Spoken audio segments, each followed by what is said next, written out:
I'm Dave from Boyinaband. Psychological tests. Hey Dave, have you heard of Myers-Briggs? Hey Dave, are you an INFP? Or perhaps an INFJ? Or are you an INFJ? Or are you an ESFP? Well, Dave, have you ever tried the Myers-Briggs? Dave, what's your personality type? Oh, whoa, calm down, fellas. Today we're going to take a look at the Myers-Briggs personality test. Basically, it's one of these personality type quiz things, but it's like one that businesses use. The test is taken by 2.5 million people a year. Arguably the most popular psychological kind of personality type test. Because a lot of you have been asking me to take it. And I'll do it on one condition. Hear me out when I talk about the problems with this test. Because a lot of people hold it in such high regard when perhaps there are some areas it's not so good. There's 4 different letters: extroverted or introverted, judging or perceiving, thinking or feeling. Categorize you in these 4 different things, and that can kind of define your entire personality. So on different ends of the spectrum, we've got here like ISTJ, responsible, sincere, analytical, reserved, realistic, systematic, hardworking. And on the other side, ENTJ. It'd be funny if it just like said not responsible, insincere, unanalytical, stupid, stop it. All of the descriptions are positive, so people want to say, yes, I am that thing, it's accurate. So the problems with it: 89 of the Fortune 100 companies, so like the 100 richest companies in the world, use this to categorize their employees. The National Academy of Sciences reviewed some of the research studies and concluded there was not sufficient well-designed research to justify the use of MBTI in career counseling programs. Most psychologists have long since abandoned Myers-Briggs, if they ever gave it any credence at all. Psychologists use a lot of other psychological tests. From what I understand, the Myers-Briggs is really inconsistent. If you retake the test after only a 5-week gap, there's around a 50% chance that you'll fall into a different personality category. Not a very scientifically useful thing. That said, it's a lot of fun to find out your thing in the moment. So, let's finally take this bloody test. 16personalities.com. 70 freaking million tests taken so far. 70 million, 7 billion people. So that's 1% of the world's population has taken this test. Is that right? That's crazy. And you know it's legit because they've got some cute graphics to make the website look nice. Anyway, take the test. Free. No registration required. Take our personality test and get a freakishly accurate description of who you are. Take the test. Okay, let's start. Okay, takes less than 12 minutes. Answer honestly, even if you don't like the answer, and try not to leave any neutral answers. Here we go. You find it difficult to introduce yourself to other people. I think I'm pretty forward in that respect. Like at a couple of YouTuber parties and stuff, if I see someone that I like, I will be the kind of person that goes over and says, hey, I like your videos, and that kind of thing, and then they won't know who I am. You often get so lost in thoughts that you ignore or forget your surroundings. Yes, that happens a hell of a lot for me. You find it easy to stay relaxed and focused, even when there is some pressure. I think that's disagree. In general, I get quite stressed and really struggle. Like I did this video about artificial intelligence will probably kill us all. The day before releasing that, I was just sitting there thinking, is this good enough? I don't know if I should release this. So it's kind of like a perfectionist mindset, maybe. You do not usually initiate conversations. Pretty similar to that one. No, I disagree with that. You rarely do something just out of sheer curiosity. Nah, I do that a lot. I do that all the time, I'd say. Like, I'll try things that I'm not quite comfortable with just to see how I feel after I've done them. Like, I'll release a video that has a title that's a bit more clickbaity than I normally would, just to see how I feel and see how other people feel about it. Generally, I'm overthinking things like that as well. So it's really good to kind of push myself out of my comfort zone. You feel superior to other people. See, this one's a bit of a... If I answer this in the wrong way, everyone's going to think I'm an egotistical ass. So like, if you look at the numbers on my videos, it seems logical to say I have some skills which are higher than other people, building an audience, for instance. Like just in a practical sense, not in an egotistical one. But in terms of feeling, I never feel like I'm the best at anything. I think I covered that in the song I'm Not Dead. I'm pretty good at like 20 different skill sets, at the expense of never being great at any one of them. I meant err on the side of arrogance a bit, if I'm honest. Like, I feel above average. And from what I understand, that's a normal thing. I think it was like 97% of university professors thought that they were above average teachers. Being organized is more important to you than being adaptable. Oh God, each one of these is just tearing me. You are tearing me apart, Lisa! Nah, I think being adaptable is more important. Even though I really like being organized, you're usually highly motivated and energetic. Maybe slightly nowhere near as much as I would like. Winning a debate matters less to you than making sure no one gets upset. Okay, first of all, I don't care whether I win a debate or not. I want to find out what the correct answer is. So therefore, making sure no one gets upset is more important to me. I would totally agree with that, because winning a debate doesn't matter. What matters is having the correct outcome from the debate. Whether or not I am the winning side, I might be incorrect. You often feel as if you have to justify yourself to other people. I think every YouTuber has to do that to an extent. It's a real job, I swear. Like, I feel a lot of my value is determined by my work as well, so. Your home and work environments are quite tidy. It's not too bad. Little bit of mess at the moment. From brushing my hair, having some food. It's not too bad. You consider yourself more practical than creative. Again, it's going to be one of these. It's like slightly to one side then. Maybe a little bit more practical. People can rarely upset you. I'd agree with that. It takes a lot to upset me. Generally, it has to be someone talking about something that I really agree with. Like, really have to strike a nerve. Your travel plans are usually well thought out. Yes, I have to be so methodical when it comes to traveling. Like, where am I going to be? What time? What's the... Like, there was one point when I was going to see a friend, and I took pictures of all of the blueprints of the train stations so I knew how to get from one place to the other, because I get so freaking stressed when I'm traveling. It's often difficult for you to relate to other people's feelings.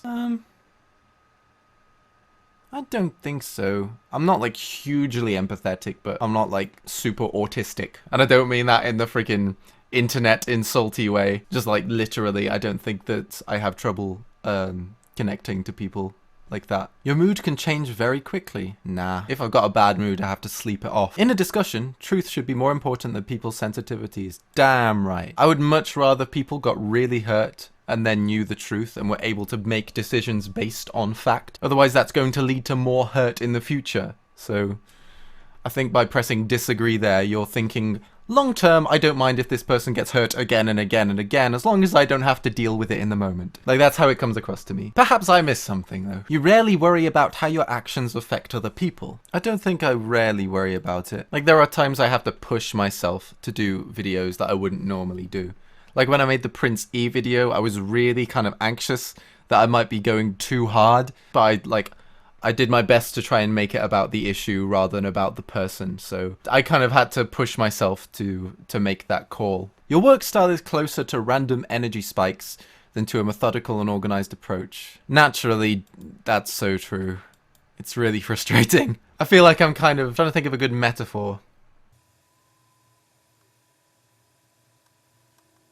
Nope, no metaphors. You are often envious of others. I don't really get jealous or envious. If I find a very successful YouTuber or a musician, I'm really curious to see how they did it. And I want to find out, like, what's my equivalent. But I wouldn't say I'm jealous of them, I'm just fascinated by it. An interesting book or video game is often better than a social event.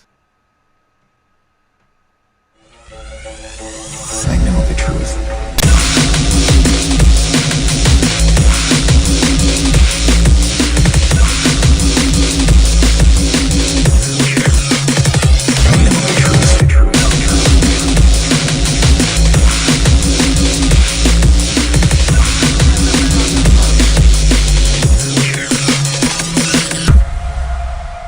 Being able to develop a plan and stick to it is the most important part of every project. I think being able to adapt a project is really important, but if you build a plan that allows you to adapt, you rarely get carried away by fantasies and ideas. Lol. You often find yourself lost in thought when you're walking in nature. Yep, if I'm doing anything, I'm probably lost in thought. I'm lost in thought right now. Often I'll be talking to someone and then I'll realize, crap, I haven't been paying attention to this person for like 5 minutes. What were they saying? If someone does not respond to your email quickly, you stop worrying if you said something wrong. I worry a bit about that kind of stuff. As a parent, you would rather see your child grow up kind than smart. Don't see myself being a parent. Okay, first of all, that's an unlikely scenario, but now I'm starting to think of like, is there any scientific evidence as to whether it's easier to become kinder or easier to become smarter as an adult? Because if it was easier to become kinder as an adult, then it would make sense to make a child smart. I think maybe a little. I'd rather have a fun-loving dumb kid than an intelligent ass. I was the latter. You do not let other people influence your actions. No, I do. I think if someone has a really good point, I try to take it on board. Before I release a big video, generally I'll ask a bunch of friends like, is this good? What bit should I change? And stuff like that. It does not take you much time to start getting involved in social activities at your new workplace. What was the first YouTube event? I think it took like 3 or 4 years for me to go to a YouTube event, so maybe disagree there. You enjoy going to social events that involve dress-up or role-play activities. Yeah, I don't think that's my kind of thing, if I'm honest. If you had a business, you would find it very difficult to fire loyal but underperforming employees. So basically, this is the sociopath question. Okay, that's why, isn't it like 20% of CEOs are sociopaths or something? Okay, it was psychopaths, not sociopaths. Yeah, 21% of 261 professionals had clinically significant levels of psychopathic traits. If you're gonna be rich, it pays to be a psychopath. I'm nervous. Oh no. Oh no. Oh no. If your friend is sad about something, then you're more likely to offer emotional support and to suggest ways to deal with the problem. For me, that depends on the problem. If it's a problem they likely can't solve, then I'll go for the support. But otherwise, I would definitely suggest solutions. And help with solutions if possible. You have no difficulties coming up with a personal timetable and sticking to it. Considering the lengths I had to go to make myself stick to a timetable. Has turned these green to show that she's checked them. If that number wasn't there, I would have lost 10 grand. You think that everyone's views should be respected regardless of whether they are supported by facts or not. Bugger off, do I? You see yourself as very emotionally stable. I can get frustrated, but like that's probably the most common emotion that I get that's unstable. Glasses. Yeah, okay. Come on, just guess it's a cup. Oh my god! You have a tendency to procrastinate until there is not enough time to do everything. I'm sick of saying that I still don't have anything done.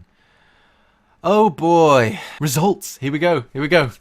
ENTJT. I will find a way.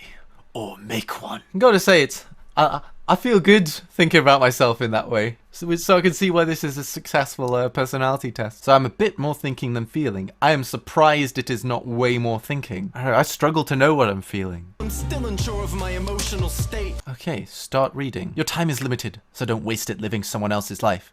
Don't be trapped by dogma, which is living with the results of other people's thinking. Oh, Steve Jobs said that. Thanks for defining what dogma is, Steve Jobs. People with this personality type embody the gifts of charisma and confidence. Yay! And project authority in a way that draws crowds together behind a common goal. Apparently, we have a common goal. What is it? I'm actually genuinely curious. Leave it in the comments below. However, oh, here we go, some negatives. Commanders are also characterized by an often ruthless level of rationality. Perhaps it is best that they make up only 3% of the population.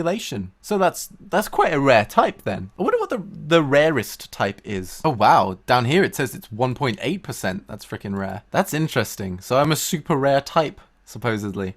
That makes me feel good about myself. I don't know why. Happiness lies in the joy of achievement. If there's anything commanders love, it's a good challenge, big or small. Nice mustache. This quality makes people with the commander personality type brilliant entrepreneurs. The underlying thought running through the commander mind might be something like, I don't care if you call me an insensitive bastard, as long as I remain an efficient bastard. Why bastard? He's the commander we turned to when the night was darkest. However, they also have a particular skill in calling out others' failures with a chilling degree of insensitivity, and this is where commanders really start to run into trouble.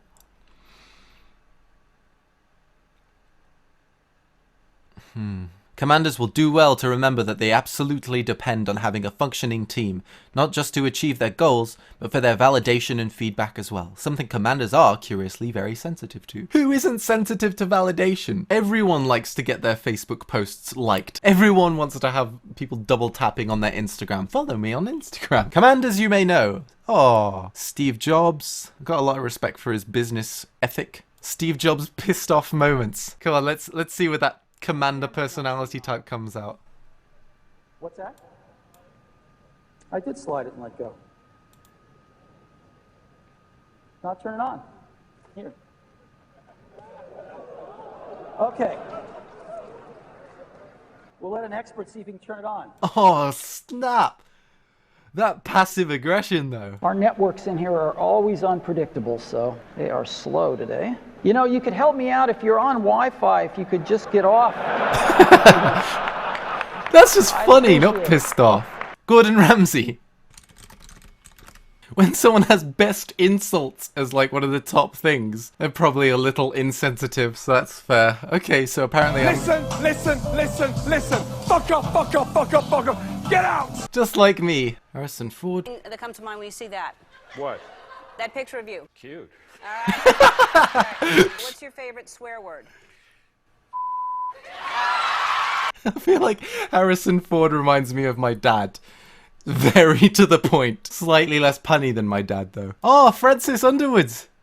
Happy with that. And the butchery begins. I don't want to keep reading off all this freaking complimentary crap. It just feels like I'm boosting my ego constantly. Alright, let's have a look at the conclusion. Okay, yet commanders can be easily tripped up in areas where careful and rational thinking is more of a liability than an asset. Whether it's finding or keeping a partner, connecting with other people, reaching dazzling heights on the career ladder, or forcing themselves to relax, commanders need to put in conscious effort to develop their weaker traits and additional skills. Our premium profiles provide a roadmap towards a happier, more successful, and more versatile you. Alright, so this will be where they charge me a bunch of crap. Did hundreds of hours in testing this material to make it as accurate as possible. But it's not just an ebook. It looks like an ebook. $32.99. Couldn't I just Google ENTJ ebook and see if it comes up? Well, there you have it. So apparently I am an ENTJ. So that's fun. I'll put the link in the description if you want to take the test yourself. Remember, take it with one of these. That's a lot of salt. So